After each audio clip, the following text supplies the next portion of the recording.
Hi, I'm Robin and welcome to Rotten Lead. Today is the first part of a series of some painting of some spaceships that I'm doing for a combination of Full Thrust and also Traveller, the role-playing game. Because we're going to have some space action in the game, I just thought I'd get some spaceships to use as tokens really to map out where they are when we're playing a game. And it'll be done very simply actually, because in Traveller role-playing game, the space combat, the default space combat, is just about knowing the distance between yourself and other ships as you make maneuvers and use your weaponry. And that's the key thing to represent in front of me. But I'd like to do that with models, even though they'll just be, in the middle of the scene. They'll be their freighter ship, and then around the perimeter, wherever they may be encountering, if it turns into combat. So that's what I'm doing, and I've got in front of me some models which I'm now going to zoom in and show you, and this is just the initial prep stage, and then what I'm then going to do is another episode follow-up where I'm going to show me painting them, and then finally the finished object. So it's probably going to be either 2 or 3 episodes to get these done as I do different stages of the painting. So I've got the ships before me, Brigade models, GZG, Ground Zero Games, and some Shapeways ships I've had done. And I have cleaned them up already, so I'm at the point where I'm going to prime them. So I'm going to talk through my whole process, and of course I'm not going to be doing any painting in this episode. I'm just going to be cleaning up, getting them ready for priming, and talking about the idea behind how I'm going to base them for both use in Traveller as figures to represent the game tokens when I'm doing a ship combat, which you don't necessarily need, but I just think to represent a combat would be nice to put it on a sheet, and then moves a few models around to represent the difference in ranges that you've got. Plus then some flexibility, because how am I going to then use them in a game of Full Thrust where it's a big fleet game, and I want to then obviously represent them moving as fleet items and be less about them just being sort of game tokens that I'm going to use, and more about sort of flight stands and getting them looking good for a full game. So I'll go through the process, and also I can show off some of these nice models from them too by zooming in on them here. And I've got various contraptions around and other models I've painted before, which I'll show off during the process, so you can sort of go, oh, okay, that's what you're trying to achieve with that, and understand it a bit better. So here we go with the actual ships. Now I've thrown them all in here, but they have actually been pre-cleaned up and prepared, and I'll just start to sort of pull them out, and you can have a good look, because I'm going to go in and zoom down as well, and focus even. So in fact, if I pull that towards the middle, then I'll be able to see when it actually focuses in on the ship, and you'll get a good view of that. Even better if I get it right there and adjust the focus. I think it's a Beowulf class free trader, but you can see it has similarities, even though, deck design wise, and obviously they've got some kind of bridge at the back there, and the Beowulf always had that bridge near the front, doesn't it? But what Tony does is he does do them in a 3D app like these have been done, and then has them printed from Shapeways and sent to him for cleanup, and then he puts them into mass production, so to speak, by casting up multiples. So you can see, if I go in a little bit more closer, you can see almost some representation of 3D print lines on there, but mostly they're nicely cleaned up really, and you won't notice any of that. Plus you can see similar things in terms of 3D lines and things on the printed stuff too. But I've had this done in the fine material, so it looks really clean. And of course, one comment, of course, on 3D printed models like this is that it's very hard to see them until I've got some primer or something on, because they're slightly blurry looking. However I zoom in on this, it's never going to really give you an impression of what it looks like until I've got some paint on there. But you can freeze frame this. In fact, if I take a photo now, you'll see a freeze frame of that momentarily. I'll take another shot there. So you can see generally that it's got that perfect shape, and that was from Shapeways. And here's the Scout, and measuring up, you get to see similarities in size as well between some of the Brigade models You just see how pin sharp that scout is. It's incredible there.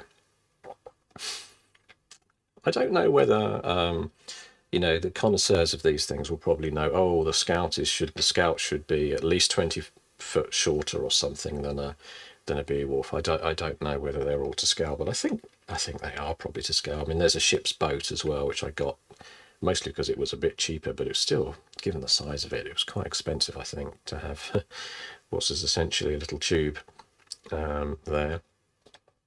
And I'll just continue to go through these and lay them out. There's a Ground Zero Games model. And back up to a sort of Brigade. Now, I don't know whether they'd call that a battle cruiser or something in the Brigade models set.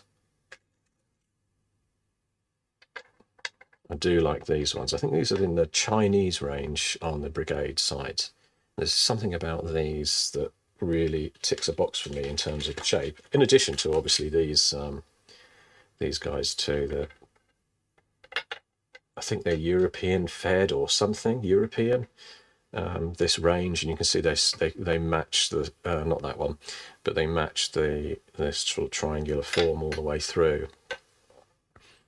And that one has a nice little hardpoint turret with 3 guns on there.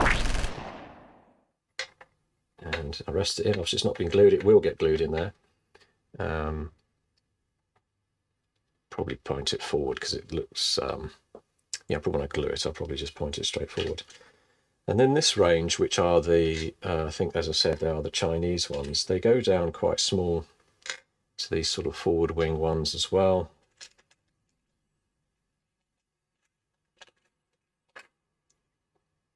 And then Tony, because Brigade models, because he's been doing these new 3D printed and then cast models, he's got some fantastic sort of what could be classed, if you use them in Traveller, as sort of large heavy fighters or small ships, boats in this sort of style too. And then again, because the benefits of doing them in 3D and then casting them is that he can keep varying quite a similar design, but as they scale down to practically tiny fighters, they've got various different modifications. So you can see this one here then shrinks down to one with 2 wings and loses some of its hull from around the side.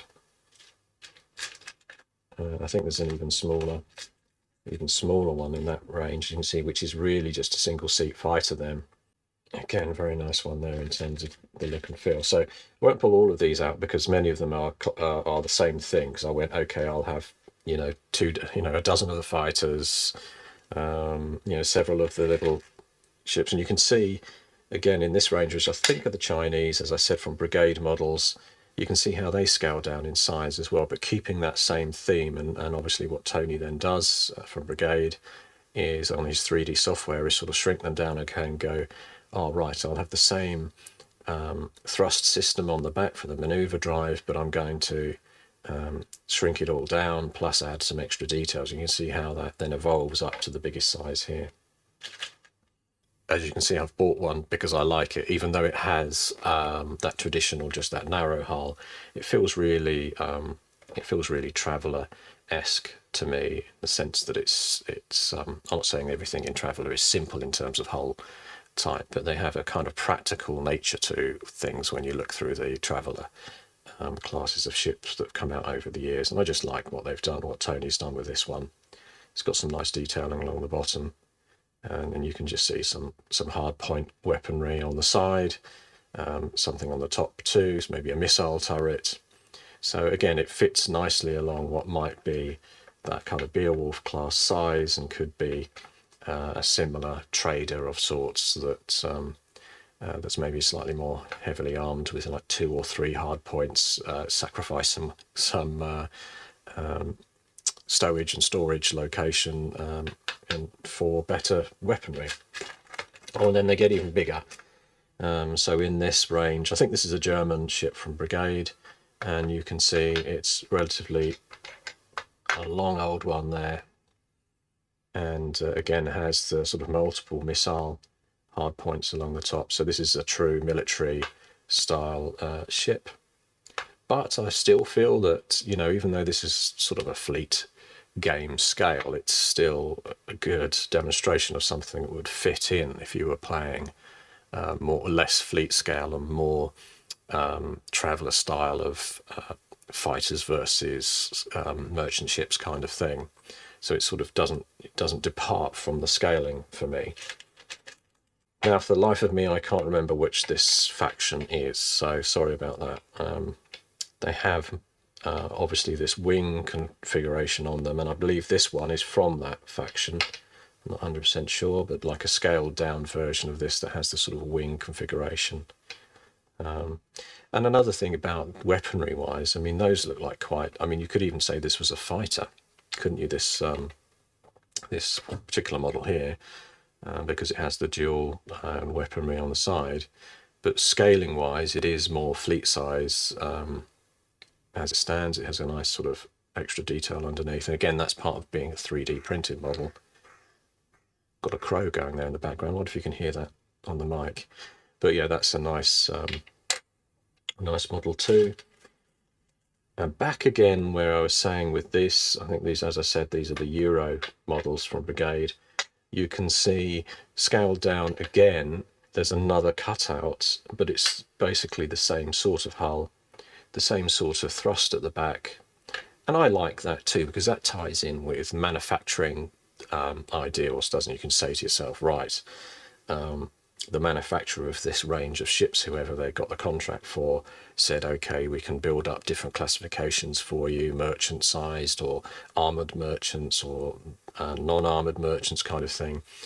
But then as they scale down, they keep a similar manufacturing process. Say, oh, well, actually, you're going to get the same exhaust or the same thrust vectoring technique out the back of that with an engine, but actually you've got a slightly different classification of hull where you've got reduced hull on there to fit, and you can see how Tony's kept that in theme there again. This guy here, I don't think he's from this range. I'm not sure. These Chinese ships, I think these are. But I do like that one a lot. And again, it's got a small turret location or hard point on the top. Something again about this particular style and shape alongside this, which is almost like they look like tugboats, don't they? But they just do look nice. And again, there's detail underneath too, because they're 3D printed. But no one's going to see underneath, which we'll come to in a minute, because I'm taking my time on this, so I hope you don't mind me going into the fine detail on these. You know, it's like train spotterish grade of detailing, which I appreciate. Obviously, for years of me collecting these full thrust ships and models from these various companies meant that I'm very keen on the nuanced details that come out of there, and which I can lecture people on for hours. Or cut people off and you go, oh, I'm not listening to this channel anymore, I'm going to cut off now. But if you do enjoy these fine nuanced details between these, it's worth having a look. Right, so another quick observation for you. This one, which is a GZG ship, and again, ties in quite nicely with a... when I first saw this actually on sale at GZG years ago, because this is an old one, and again, this is one that's been hand made. This isn't a 3D design that's been printed. It's probably potentially from John at GZG's own construction. You can see that you've used plasticard rod on the side of the wings there for the sort of weapons, and quite a simple style of shape. But this is the other observation. The metal is slightly different too. I know it looks to me like it's just got a higher content of lead in it.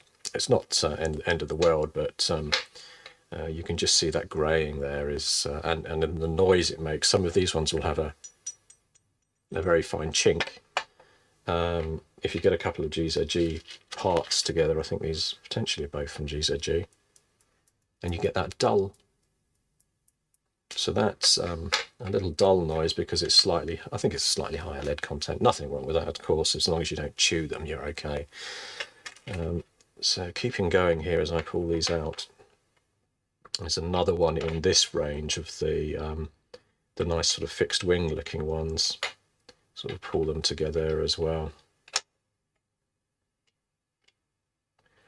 This time without sort of the little extra points for the weapons on the side there. And then we go back over to this range here where you can see Where are they? These ones. You can see again, we've scaled up. We've got these forward facing wings on these chaps, and then a similar but chunkier style here, and you can see it's a scaled down version of this. Still a nice little weapon hardpoint on the top, which could be anything you want it to be.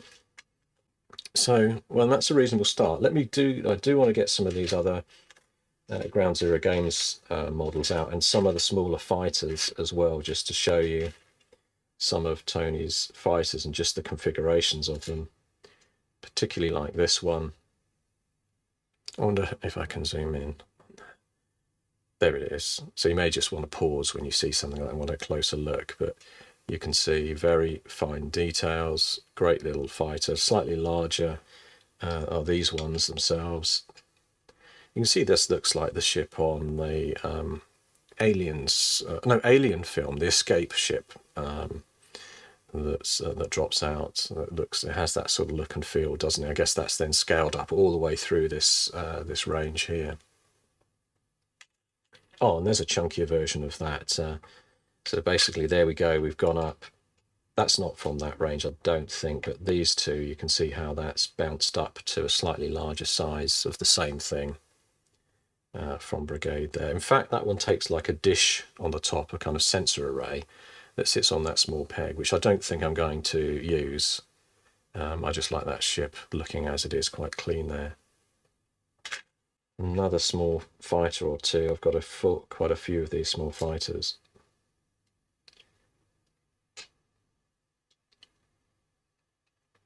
I will zoom into those once I've got them out.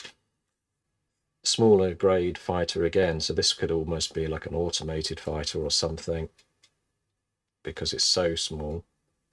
So now I've got some of the Kravac from Ground Zero Games in here. So you can see these coming in. If I shift everything along out of the way and get these guys into the frame for going in close, so you can see again, the Kravac have this sort of general theme of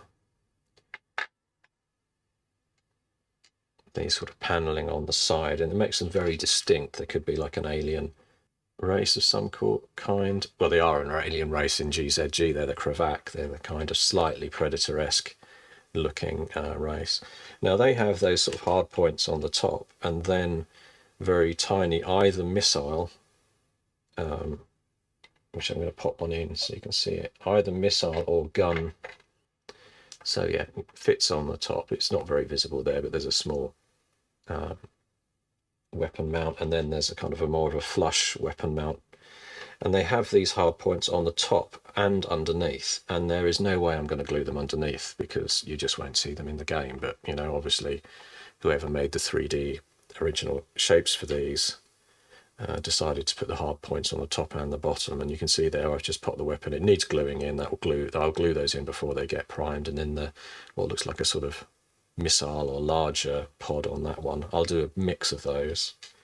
So yeah, they come in various shapes and sizes, and again, these I believe are all 3D designed and printed and then cast from the prints, and you can see they scale them up nicely in the different sizes. I like these ones with the long side panels. I think they would fit in nicely with if you were using them in a Traveller universe for one particular race. You know, pick a race really, even one of the human races that could actually have a distinct looking ship like this and use them. And this one has nice missile pods on the side, and you know, the smaller ones don't have the missile pods, but they have other weapons and hard points that you can put on the top there. You can see in that small hex.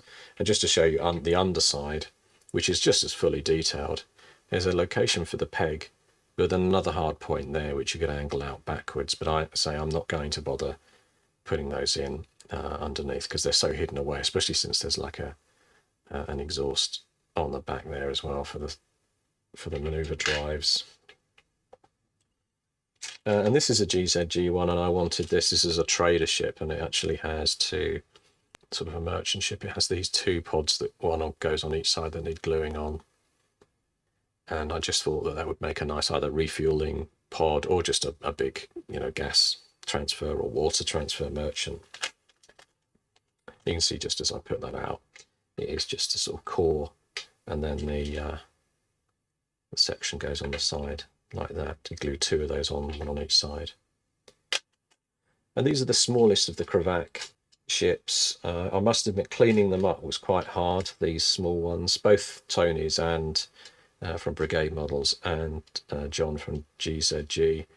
They had such fine little connections to the little thrust bits out the back that sometimes I lost them altogether. I did actually on these guys. They had tiny thrusters, and I just ended up having to sort of clip them off. If I took a lot more care, I could probably keep them on there, but I thought these are quite nice without the big, well, I want to say big, but they were very fine little thrust sections that were on the back of those. And those are really kind of your heavy fighters compared to sort of a medium fighter here. I like these because they have really nice detailing on the top, and you could detail up those panels, highlight them there, and they will just look rather interesting. Yeah, this one was another Tony one. I'm not sure if this was a merchant class ship from Brigade models, but it's very distinct shape, little hard point on the top there for a mount of some kind that's already sort of placed there. And I'll zoom in now as well. Remember, you can just pause these if you think, and just get those nicely focused in. So yeah, you can see that I've damaged one of the tiny thrust things on the back. I mean, it's barely visible on the back of that Kravac ship there from Ground Zero Games, but I'm not too worried about that. I'll just leave them as they are. And then these ones from are also GZG, and just particularly like them. They're like, yeah, sort of medium fighter types. Then they go up, scale up size-wise to a slightly heavier fighter or a smaller shuttle or something in that order. I think that's it. I think that's one of everything I've pulled out.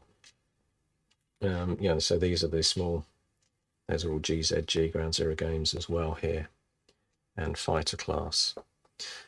So I'll talk about the cleanup now. So sort of part two. Welcome to part two, cleanup. So with cleaning up these, one thing to use is a good pair of clippers. You can get these quite cheaply. These ones called Coil Master. I don't know where they came from, but I probably bought them very cheaply on Amazon. And those will help me clip bits off sprues and bits off the metal sprue, because these come on metal sprues, these tiny fighters come on tiny little rods and metal sprues, and you have to clip them off, and using a pair of clippers like that really helps. Or additionally, definitely get yourself a sharp blade. This is a Swan Norton sharp blade, and I need a new blade on the end there, but that's what I use for them, cutting through little bits of flash and sprue that sit off the side of these. Many times in the casting process there'll be a tiny bit that leaks out under pressure, and you just have to trim it off. But all of these from GZG and Brigade models, there wasn't really a single major piece of flash because they're quite new models. Get them soon before the casting, because actually what happens after years and years of being used, the rubberized molds start to leak more, and detail begins to fade on some of the ships. So the sooner you get them, the better and crisper they are, rather than waiting for years and then buying them and you'll find that some of the details faded. But these are all very crisp, and they didn't really have a lot to clean off with either cutting back with this scalpel or using the clippers too. One piece of advice is that you can get clippers. I've got another set here. These are Tamiya modeling clippers, covered in junk from years of use. But I'd only ever use those on plastic. I'd never use that on metal, because you'll just blunt those, and these are great for trimming plastic sprues.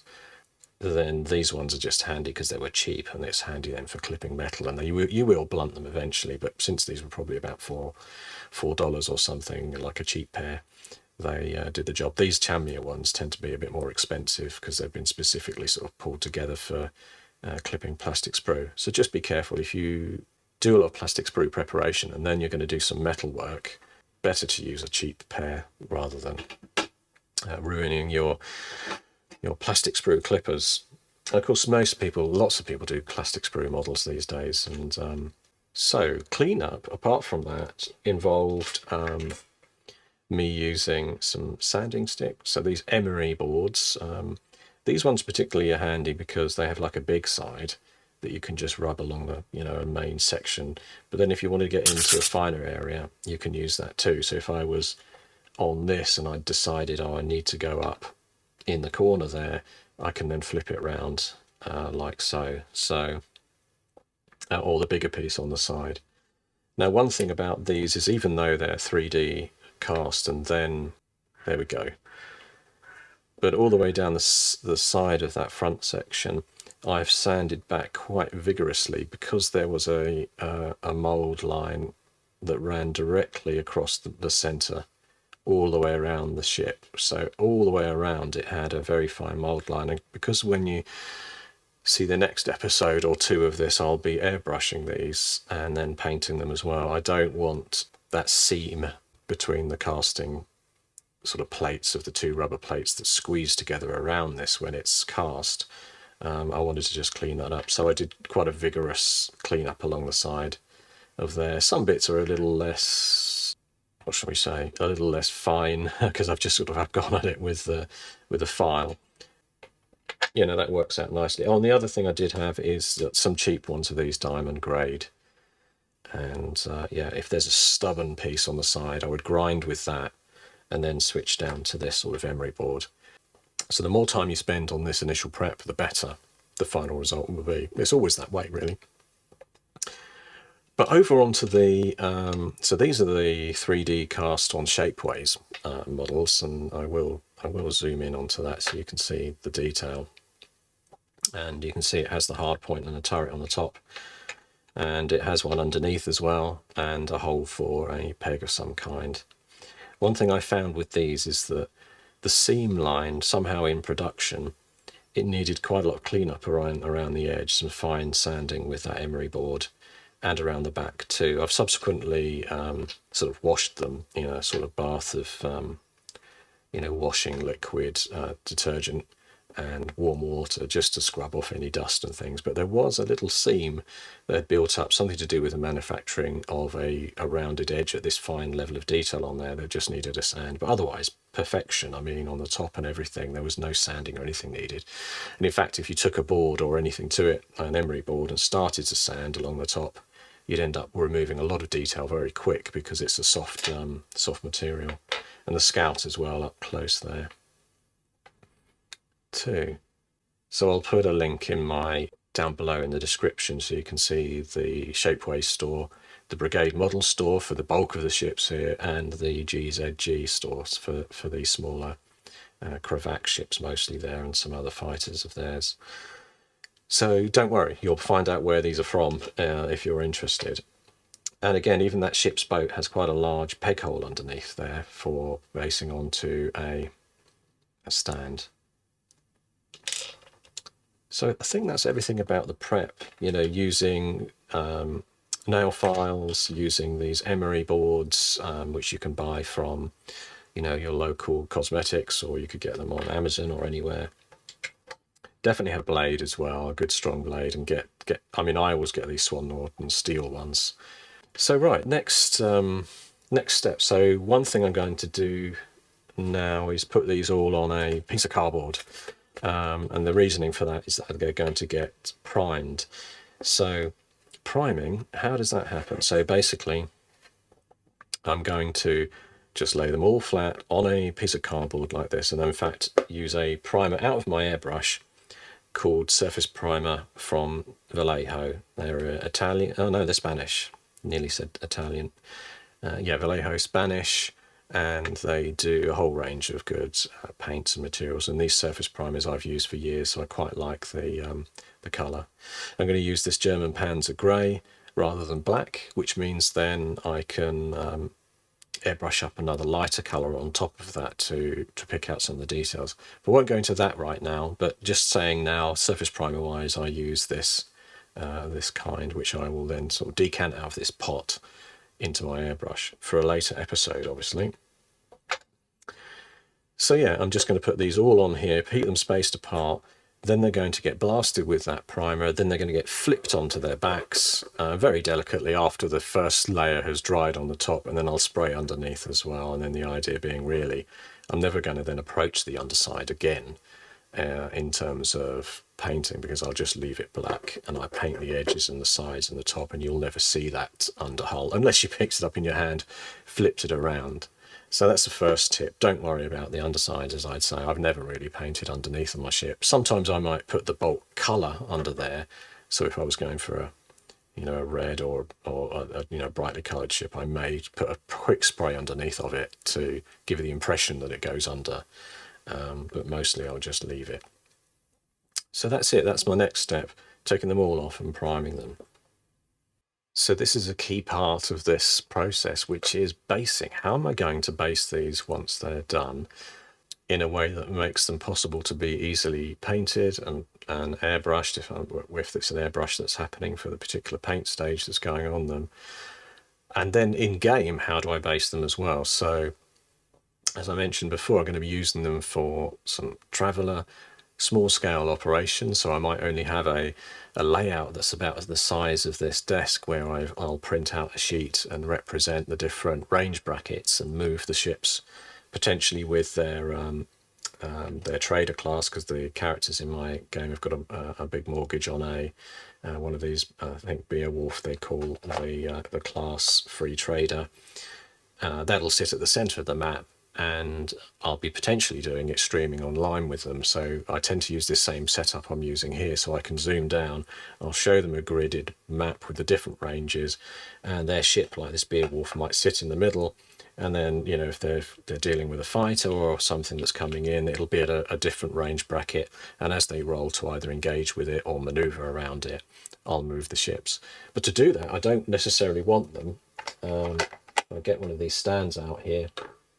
I don't necessarily want them on big stand-up stands, because that's only going to get in the way of just moving them as tokens, because I'm not doing it as a full fleet scale, and people that view that kind of area online, if I'm streaming that game, they don't need to know that I've got it on a standy type thing like this, a base. They are only going to be keen to see the token moved around as I play. So I was thinking about ways that I could mount those ships and the fighters on very flat bases, really. So I'm looking at getting some laser cut 2cm by 2cm squares of acrylic like this, which I'll then have a small magnet placed in the center of it. I might burrow out or drill in a little hole into there, which I'll then place a magnet in there, or a piece of metal in there, to then put the ship on top of. But it will be a temporary magnetic attachment. So then if I was then using it in more of a fleet style game and wanted to use the traditional stand mounts like this, I can then flip it up onto there. So let's talk about that in a bit more detail, because again, it's one of these sort of points of interest as you start to get into painting and putting these ships together, about how do you keep your setup flexible to be used for multiple purposes. So, and how do you paint them as well? So I'll just tell you what I've got here. So this is a company called RP Tools makes this handle. It can come off this acrylic base, and this is for the sort of paint stage of the process. And you can see I've got a pre-painted ship on there already, and if I zoom into that, you can get a closer. When you're dealing with things this size, it's actually worth doing the manual focus, because if I froze that for a moment, because with that manual focus, I know I'm getting a little bit of fine control. I'm not going to fight the focus, but it does take me a little while to get things in. So this was a company, I think they're called Xandris 5 in the UK, that made this ship. And you can see I've got it mounted on a magnet post there that would normally then sit on top of one of these stand-up stand-up tray things like this one here. This one, there's a sad story behind these type of aluminum and acrylic bases, and they also have a brass threaded ring mounted in there. And it was from a company called Corsac Engineering, so all credit to the chap that ran that business, because he made these very finely detailed flight bases. They're really flexible and reusable, which I'll be able to show you in a moment too. Different class to this kind of base. This was from a company called Ninja Magic that make these magnetic bases that sit nicely on a flight base, and again make it possible for you to store your ships separate from the flight base, so they're not falling off flight bases the whole time. But for the actual airbrushing and painting, I'll be using this from, as I said, from RP Tools. I believe they're a Hungarian company, RP Tools, and they make various things for the modelling community, mostly for the sort of higher end modelling community where they might paint parts of tanks and, you know, the 1/35th scale tank that they might plop on top of these magnets on here and then airbrush. And you can see I've got a steel metal disc there, which they also provide, which you can then glue on the bottom of things. And then while you're painting, you've got that nice handle on there to use. Now, of course, obviously I'm advertising for them here, but they've not paid me for any advertising. I'm just talking about this. But it's a very nice handy piece of kit, and you can oops, I nearly lost it there, but you can take it off there and hold it as a grip as well. So you get ultimate flexibility when that piece of acrylic's not on there. And obviously then if you wanted to stand it down, you can do that too. So I use this, and you can see the various airbrush stages that have gone on, paint splashed on there from other paint jobs too. And it's just really handy, you know, look at that, I can shake it, I'm not going to lose it off there, and it means I can then hold it while I'm painting or whatever I'm doing with it, airbrushing as well, mostly airbrushing. And it sits really firmly in the acrylic base too. So that's my recommendation, because there's lots of these handles about out there. And if I can double the process where, for example, if I take off that little magnet, no, it's not a magnet, that's a little steel disc that they do, I'm very likely to put these steel discs on there with super glue. And then that's a permanent feature on that ship. In fact, I'll glue that on before doing the primer. And I'll also score the bottom a little bit rather than using the rod hole there. Because all of the issues with these rod holes that you've got is that basically they're designed to go on these. I can pull one out and show you. One I prepared earlier. This one I've hacked at the top and it's had glue, and you can see the glue has come off, but these are the standard flight stands available from Ground Zero Games and Brigade, or whoever you buy ships of any kind from. And normally there's a little peg on the top of there and you glue it in. But then for the life of this ship, you're always in a position where storage-wise it can get knocked over. It's flimsy as it is anyway. As you can see, the hex is very small on the bottom. And, you know, I've had no end of accidents where you're on the table and you just knock it and it goes thump. It goes on its side and suddenly the glue's gone from that peg hole. Or the little piece of, is it nylon, I think, or it's definitely, no, it's not acrylic, so it's probably nylon made, these are. And that little peg will then be glued in the top, but it's snapped off. And you're thinking, oh, I'm going to have to drill that out. So, you know, pro tip there really is to avoid these at all costs. And I'll tell you one thing I did do with these. At one point in time, I had in mind that I put these little magnets on top. And again, that gave me the flexibility to put a steel disc or something, or a metal, little tiny piece of metal on the top there. And then it would magnetize onto that. You have to watch out for polarity. Here's a ship I've made before, and that happens to have the polarity correct because I've got a magnet on the bottom of this, which means that when that magnet goes on, I've got the proper nice fix on there. I could turn it upside down, etc. And that's just demonstrating straight away flexibility you've got with using magnets on any kind of spaceship, starship, fighters, whatever you're doing. If you're happy to just glue on magnets, and again, this Battletech ship, in fact, you can see how poorly I've glued that magnet. It slid away from the hole. But even that Battleship ship has the peg hole underneath to allow you to put one of these in its traditional format, which is to sort of push the peg into there and glue it, and then it's permanently on that base, with all the problems that come with something that's permanently on a base. But there you go, straight away, I'm on there, and I've got a firm fix on that. It's ready to go. So you can see the sort of paint job. This is an airbrushed camo on here, and I did a video many years ago, so this is probably about 8 or 9 years old as a paint job. I did do a video on YouTube, which I'll put a link probably somewhere in the video description below too, where I airbrushed these and I showed the different stages of it. But it's not going to be as detailed as this next video I do, which will follow this one as a part 2 for painting all of these. I'll go through every stage in step-by-step nuanced detail, just like I'm doing here, talking about the bits and pieces of the options you've got for basing. So say that one I've put a tiny neodymium. That means it can go onto anything that's got metal on it. But again, I wonder if I've got the polarity right here. So there you go, straight away. Challenge is point 2.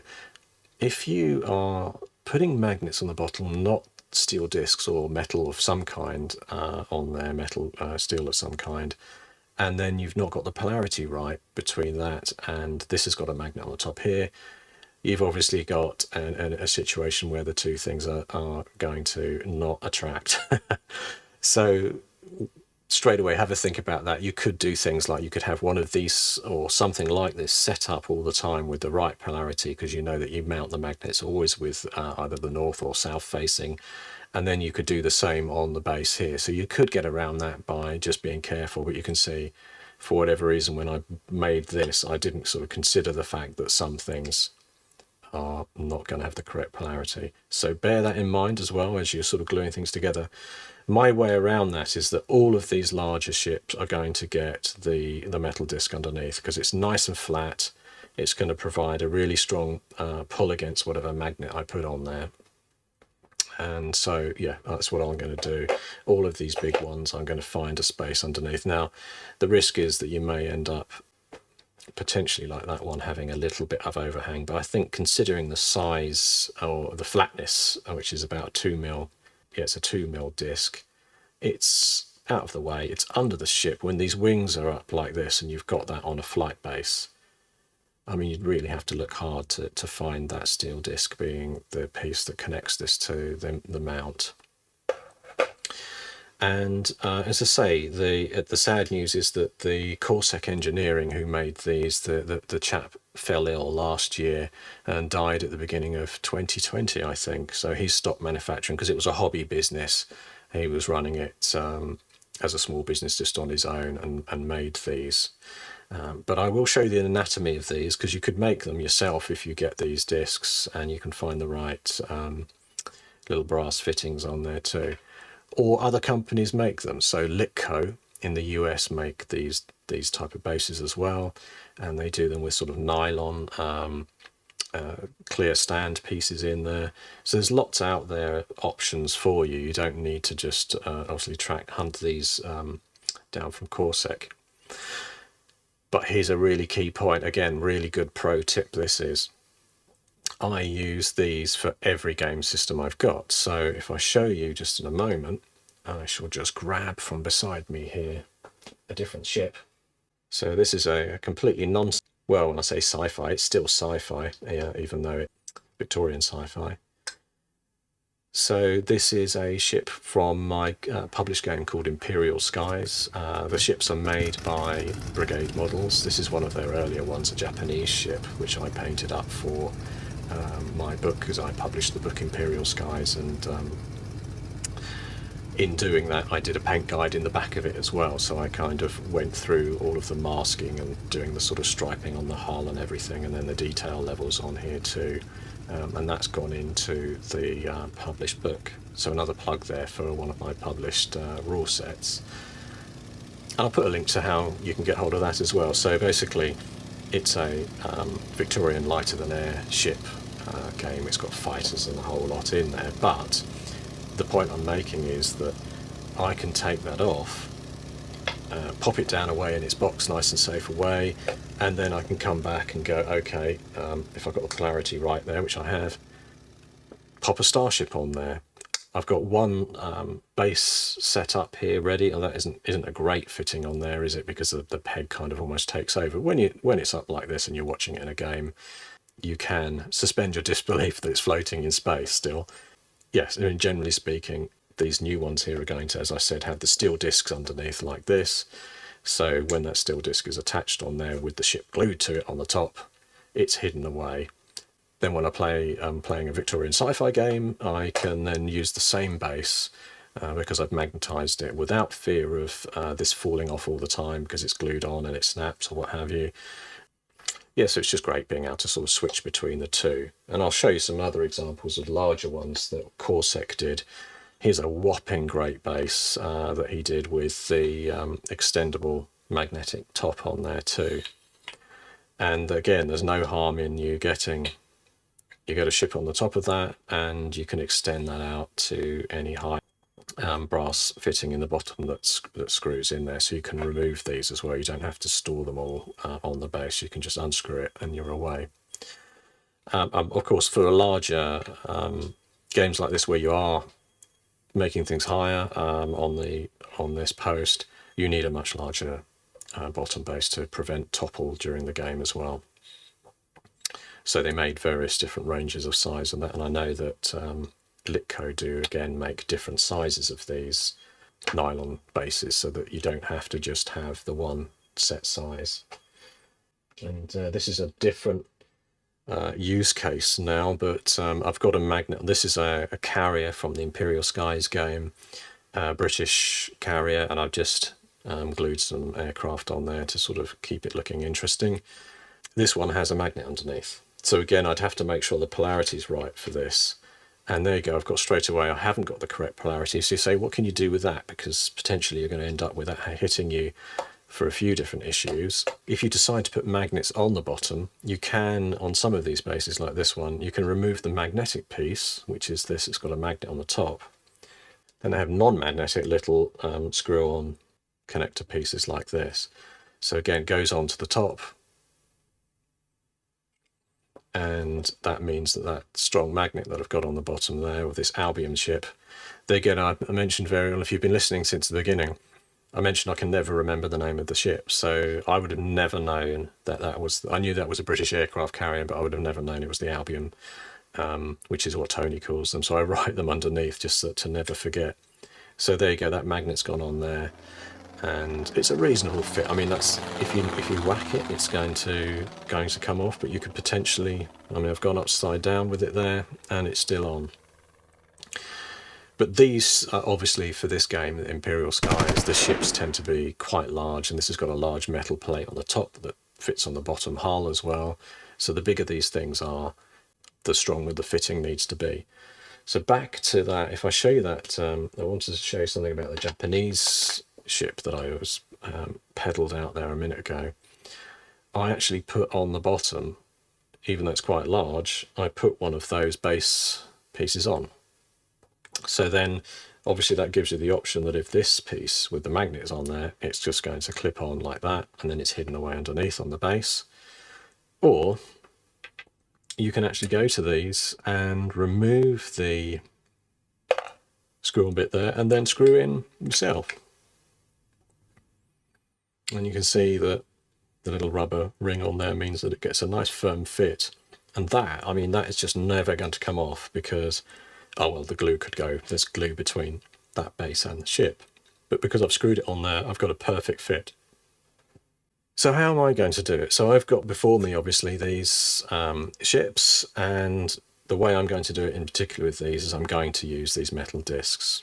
These ones are from the same company, actually, that makes this stand handle, which I'm using for airbrushing and painting these.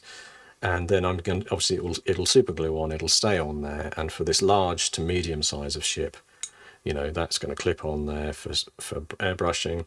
And then that metal disc is going to get magnetized easily onto the bottom of whatever type of magnetic choice I make for these stands. So if it was on one of these stands, it's going to be glued on.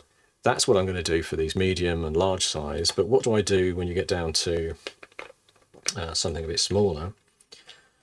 So like a fighter. Now you could put it on a disc like that, and if that disc got caught and airbrushed up black in the process of priming, and then you decided, you know, for whatever reason you were using it on if you're using it on any magnetized stand of any kind, it'll clip on, and if that's painted black underneath, it's not going to show up too badly, but it just seems overkill to me to put that big disc under there.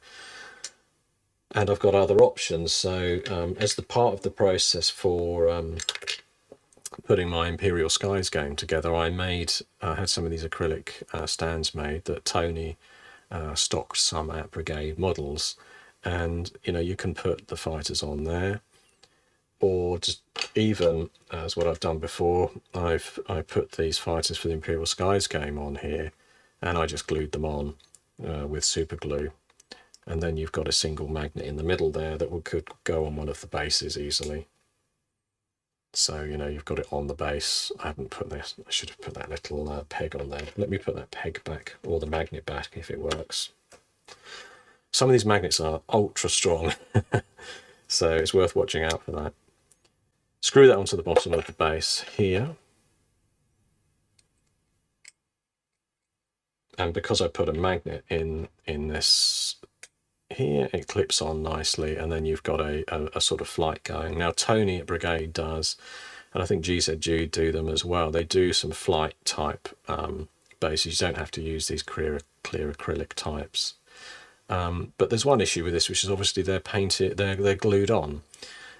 So I have done this in different ways, where I've put these sort of mini pegs on these ones. I've glued on these pegs, sort of flight pegs, and then I've just used some blue tack material to temporarily put those fighters on there. Correct in thinking the way that I want to do it with these starfighter types, I want to put something small underneath them so that they can be moved between different setups. So one thought on that is to use one of these, which again, it's quite large underneath, unfortunately. But I haven't quite decided that yet, and that's something that's going to come out of the next video I do. I would have made a decision on how to do that. To start with, I think I'm not going to put them on anything as I prime and paint them, because I'll be painting them on a rod like this. So once they're primed, I'll take them off. When I say rod, I mean a wooden stick.